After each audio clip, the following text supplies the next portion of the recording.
ଭଗବାଇ ଏ କୁଆଡେ ଯାଇଥିଲ କି? ଧାନ କାଟିବାକୁ ଧାନ କାଟିବା ବେଳେ କେଡ ବଡ ପାଟିରେ କରୁଛି ଆଉ ବଡ ପାଟି ନ କଲେ ଲୋକ ଜାଣିବେ କେମିତି?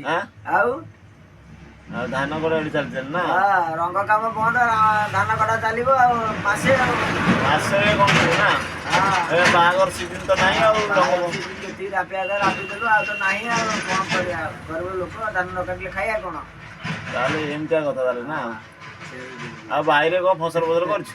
କିଛି ନାହିଁ, ଆଳୁ ହୁରା ଟେକା ହେଇନି, ଆଳୁ ପାଣି ବଢିଆ ହେଇଛି ଆଉ ସାର ଦିଆହବ, ଆଳୁ ହୁରା ଟେକା ହବ ଆଉ 2-3 ଦିନ ପରେ ଆଉ 2-3 ଦିନ ହୁରା ଟେକା ହବ ନା? ଆଉ କଣ କରିବା? ଆଳୁ ବିକ୍ରି କରିବୁ ନା? ନାଇଁ ବିକ୍ରି କରିବୁ ନା, ବାଡି ତଳେ ଗଡେଇବି ଆଉ କଣ କରିବି? ଉପାୟ ନାହିଁ ଆଉ କଣ କରିବି?